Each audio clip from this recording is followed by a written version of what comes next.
그 다음에 이제 시중인데, 시중 이제 과목은 이렇게 이제 보신 바와 같이 이렇게 이제 나눠봤습니다. 나눠봤는데, 흔히 이제 상당 법문을 최고의 어떤 그 법으로 친다면은, 이 시중은 조참이라고 해서 새벽에 하는 경우도 있고요, 오전에 하는 경우도 있고, 또 만참이라고 해서 저녁에 하는 경우도 있고, 또 이것저것 또 해당되지 않는 것은 그냥 시중이라 이렇게 하기도 하고, 만참이라 하기도 하고, 뭐 소참이라고 하기도 하고, 여러 가지로 이제 이야기를 합니다. 그런데 이게 이제 또 자기가 하고 싶은 이야기를 마음껏 할 수 있는 것이 이제 이 소참이나 만참, 이 소위 시중에 해당되는 것입니다. 상당을 하면은 상당의 그 격에 맞게만 법문을 해야 돼요. 사실은 그렇습니다.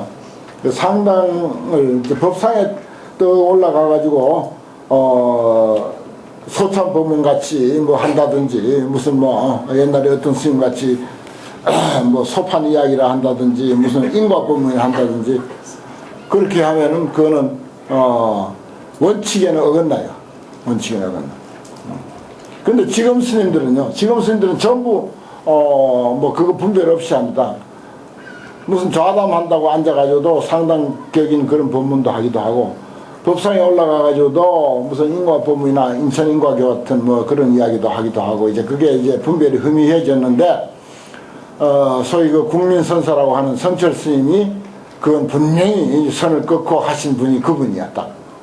그래, 그분은 법상에 올라가면은 알아듣든 못 알아듣든 일방통행적인 그런 그 상당 법어를 했어요. 그게 이제 모아놓은 것이 소위 그 본지풍광이라고 하는 책이고, 그 외에 백일법이라든지 무슨 임재록이라든지 뭐 기타 정도가라든지 육조당이라든지 하는 것은 법상에 올라가지 않고 의자에 앉아서 했습니다. 의자에 앉아서 간이 책상 놓고 이렇게 강의하듯이, 이렇게 내가 강의하듯이 딱 이런 식으로 했어요.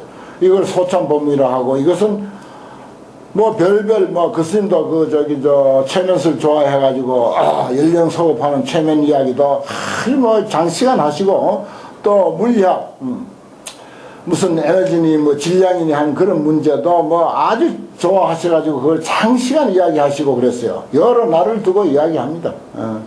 그리고 또 뭐 누가 죽어서 어디에 태어났다 하는 그 캐논 보고서 이야기, 그런 그 기자들이 가서 조사한 그런 이야기들도 소참 법문에는 그게 용납이 돼요.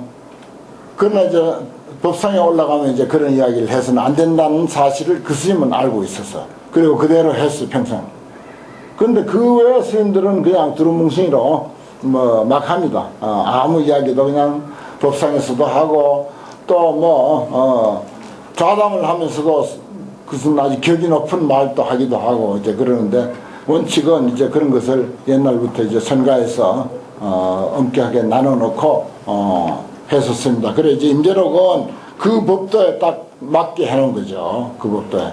그래서 위에는 우리가 살펴봤지만은 뭐 이런저런 소리로 엉터리 설명을 했습니다만은 뭐 알듯 말듯한 그런 법문이었고, 이제 여기 시중에부터는 이 스님도 상당하지 않고 그냥 앉아서 그냥 이렇게 좌담식으로 했거나 아니면 이렇게 의자에 앉아서 했거나 뭐 편하게 그렇게 하신 내용들을 이렇게 모아서 편집을 한 것입니다. 그러니까 오히려 우리에게 이해하기는 이게 훨씬 더 소득 있고 쉬워요. 처음에 사요관이라고 하는 것은 이건 좀 이제 상당 법문 못지 않은 내용인데, 그러나 시중에 들어와 있어서 아직 그 상당 법문의 분위기가 그대로 이어집니다. 사료관이라 사만참, 만참이라고 했잖아요. 그래 조참, 뭐 소참, 만참 이런 표현을 합니다. 밤에 했다는 것입니다. 시중은 대중에게 보여서 말하기를 유시의 탈인 불탈경이 어떤 때는 탈인 불탈경, 사람을 빼앗다, 사람을 부정하고 주관을 부정하고 이 말입니다. 여기서 이는 주관이에요. 불탈경, 객관, 경계를 빼앗지 않는다, 부정하지 않는다. 그런 경우가 있고, 또 유시에는 탈경불탈이니라 그 반대로 경계를 부정하고 주관을 부정하지 않는다. 또 유시에는 인경구탈이라 사람과 경계, 주관과 객관을 함께 부정한다. 함께 빼앗고. 또 유시에는 구불탈이야 인과 경을 함께 빼앗지 않는다. 부정하지 않는다. 요런 이제 네 가지 경우가 있다. 시의 유성문이라. 그때 어떤 스님이 이제 나와서 묻습니다. 여하시 탈인 불탈경고 어떤 것이 사람을 부정하고 경계는 부정하지 않는 것입니까? 사원. 후일 발생 포지금요. 아주 따뜻한 태양이 막 떠오르니 땅에 비단을 편듯이 그 반짝이는 빛과 아주 그 맑은 공기와 그런 것이 아주 환하게 드러나 있고, 그리고 영예수발 백여사로다. 어린 나이가 머리카락을 들여온데 희기가 실과 같다. 어린 나이 막 나가지고 예를 들어서 머리 깎기 전에요.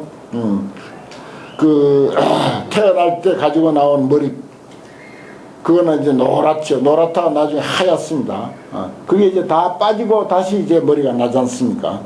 그 어린 나이 아주 순수한 모습, 후일 발생 포지금이라는 말도 이제 아주 아무 잡됨이 없는 아주 깨끗하고 순수한 모습을 표현한 것이고, 수발 백여사라 희기가 실과 같다라고 하는 것도 역시 이제 그런 뜻입니다.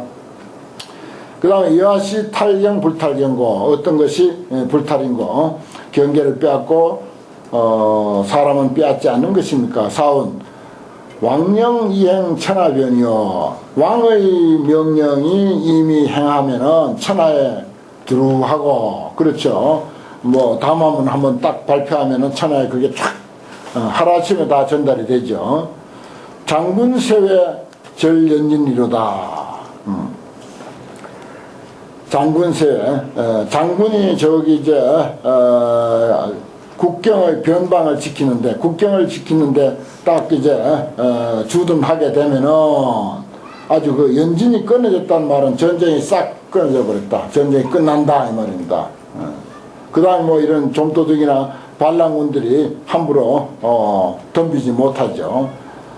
이건 이제 말하자면 경계를 빼앗는다. 경계를 부정하고 사람은 그대로 부정하지 않는 것.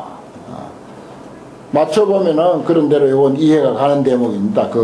위에 거나 다. 그 다음에 이제 야시 양구탈고 인과 경계를 함께 다 빼앗는 것인가.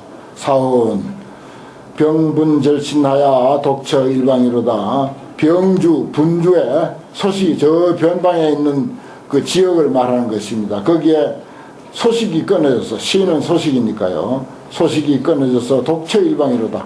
혼자 한 지방에 처해 있다. 세상이 어떻게 돌아가는지 전혀 소식을 모르고 산다 하는 것입니다. 그게 이제 구탈이죠. 인과 경을 함께 다 부정한 상태. 그러니까 자기 혼자 도야청청한 그런 상태라고나 할까요. 그리고 성운 여하시 인경 구불탈고, 이건 이제 그 반대로 함께 빼앗지 않는 거, 부정하지 않는 거, 다 살려주는 거. 나도 살고 너도 살고 나도 인정받고 너도 인정받는 그런 경지. 그 바로 앞에는 인경구탈은 나도 부정당하고 너도 부정당하고, 그 여기는 다 긍정당하는 일입니다. 가장 이제 이상적이죠.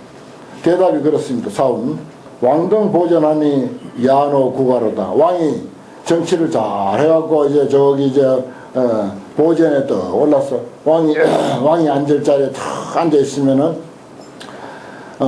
시골 노인이 아주 태평가를 부르는 거죠. 그 아주 정치가 잘 돌아가고 잘 다스려지고 또 풍년이 들고 한 그런 어떤 그 상태를 왕등 보전 야노 구가 이렇게 표현을 했습니다. 그건 이제 인과 경계를 다 살려줄 때 그런 것을 이제 이야기한 건데, 이게 이제 네 가지 그 표준이에요. 이게 깨닫게 하는 또 교화나 가르침의 한 그 표준과 방법으로서의 사료관 네 가지 방법 이런 표현을 합니다. 그럴 때 이제 여러 가지 네 가지 기준에 의해서 사람을 제접할 수 있다 하는 그런 그 내용이기도 합니다. 여기까지가 이제 임재록이 제일 이제 힘들고 어려운 대목이고 또 저 뒤에 가서 이제 간변이 이제 또 어려운 대목이고 그 다음에 제일 우리가 그 눈여겨봐야 할 것은 지금부터입니다. 사내원 임재 스님이 말씀하시기를 금시학 불법자는 지금 요즘 사람들이 불법을 공부하는 사람들을 들러서 차요 구진정견해니 무엇보다도 중요한 것은 진정견해를 구해야 한다. 참되고 바른 소견, 참되고 바른 견해, 참되고 바른 안목을 가져야 된다. 참 중요한 것입니다. 참되고 바른 견해라고 하는 것은 그럼 참되고 바른 견해 그럼 뭐 물 한 컵도 넣고 이 물에 대한 실체를 제대로 아는 것 그것도 물론 진정견해입니다. 그런데 불교에 있어서는 모든 존재의 실상을 제대로 꿰뚫어 아는 것 뭐 그게 공으로 됐다 연기로 됐다 뭐 그렇게 가정하더라도 존재의 실상을 꿰뚫어 아는 것을 중요하게 여겨요. 근데 그보다 더 중요하게 여기는 그것이 있는데 그것은 사람에 대한 진정견해입니다. 사람에 대한 참되고 바른 소견, 바른 안목 그거예요. 사람이 어떤 존재인가 하는 것. 여기는 끊임없이 그 얘기입니다. 어떤 뭐 존재의 실상은 뭐 공이냐 연기냐 뭐 무아냐 이걸 말하는 게 아니에요. 그거는 저기 소승교에서 하는 소리니까. 공이니 연기니 무아니 하는 것은 소승교리예요. 그건 보살행하고도 차원이 다릅니다. 보살행은 그보다 훨씬 높은 단계죠. 그 여기 진정견해는 사람의 가치, 사람의 진정한 가치에 대해서 바로 이해하는 것, 이것을 이제 여기서 이야기하고자 하는 것입니다. 그것을 알면 약득 진정견해하면 만약에 진정견해를 얻는다면 참되고 바른 견해를 얻었다면은 그럼 어떻다? 생사 불행하고 거주 자유가 삶과 죽음이라는 문제에 젖지 않아. 아무 문제가 없어요. 삶이 사람이 태어나면 죽게 돼 있고 그건 문제 삼지 않는다 이거예요. 문제 삼지 않으면 젖지 않은 거예요.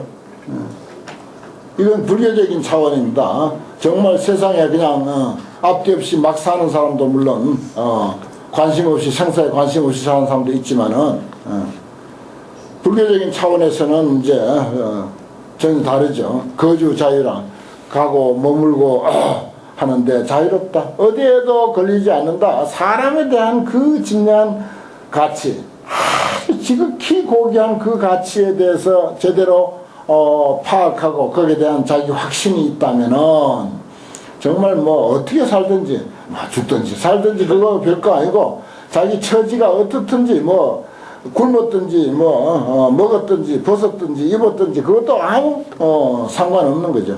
그래서 뭐라고 불효구 수성하여도 수성이 자진이라 수성한 삶을 구하지 아니해도 수성한 삶이 저절로 이른다. 수성이 뭡니까?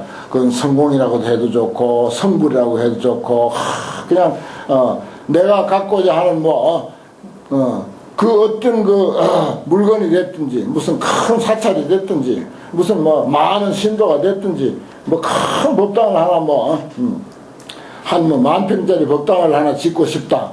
그게 그 사람에게는 수승한 삶이라고 한다면은 결국은 만족한 삶 아니겠어요? 그것은 진정견해 사람에 대한 올바른 가치를 보았을 때 그야말로 그 어떤 수승한 삶도 저절로 그 수승한 삶은 이르러 오게 돼 있다. 참 중요한 말입니다. 요컨대 견해요. 견해가 제대로 이제 뚫혀 있느냐 마느냐 하는 거기에 달려 있는 것이지 외적 조건은 아무 소용없는 거예요. 실제로 아무 소용이 없습니다. 스님들이 뭐 그런 문제에 대해서 잘들 이야기하죠. 살림살이가 그렇게 됐건 인격이 그렇게 됐건 안 됐건 간에 그런 이치는 잘 알고 있습니다.